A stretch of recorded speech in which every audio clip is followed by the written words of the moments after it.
This is the story of 3 plastic bottles, empty and discarded. Their journeys are about to diverge, with outcomes that impact nothing less than the fate of the planet. But they weren't always this way. To understand where these bottles end up, we must first explore their origins. The heroes of our story were conceived in this oil refinery. The plastic in their bodies was formed by chemically bonding oil and gas molecules together to make monomers.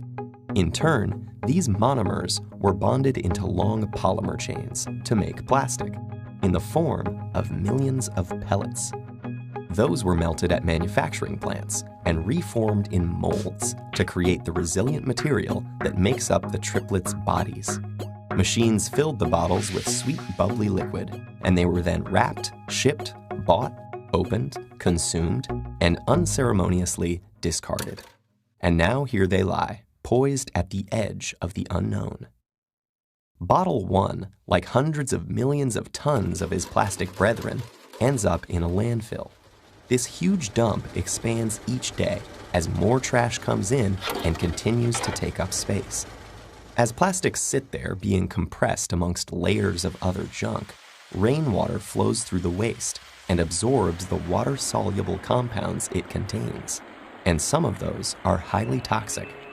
Together, they create a harmful stew called leachate, which can move into groundwater, soil, and streams, poisoning ecosystems and harming wildlife. It can take Bottle 1 an agonizing 1,000 years to decompose. Bottle 2's journey is stranger, but unfortunately no happier. He floats on a trickle that reaches a stream that flows into a river, and a river that reaches the ocean. After months lost at sea, he's slowly drawn into a massive vortex where trash accumulates, a place known as the Great Pacific Garbage Patch. Here, the ocean's currents have trapped millions of pieces of plastic debris. This is one of 5 plastic-filled gyres in the world's seas, places where the pollutants turn the water into a cloudy plastic soup. Some animals, like seabirds, get entangled in the mess. They and others mistake the brightly colored plastic bits for food. Plastic makes them feel full when they're not, so they starve to death and pass the toxins from the plastic up the food chain. For example, it's eaten by lanternfish. The lanternfish are eaten by squid. The squid are eaten by tuna. And the tuna are eaten by us. And most plastics don't biodegrade, which means they're destined to break down into smaller and smaller pieces called microplastics, which might rotate in the sea eternally. But Bottle 3 is spared the cruel purgatories of his brothers. A truck brings him to a plant where he and his companions are squeezed flat and compressed into a block.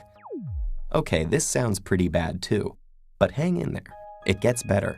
The blocks are shredded into tiny pieces, which are washed and melted so they become the raw materials that can be used again. As if by magic, Bottle 3 is now ready to be reborn as something completely new.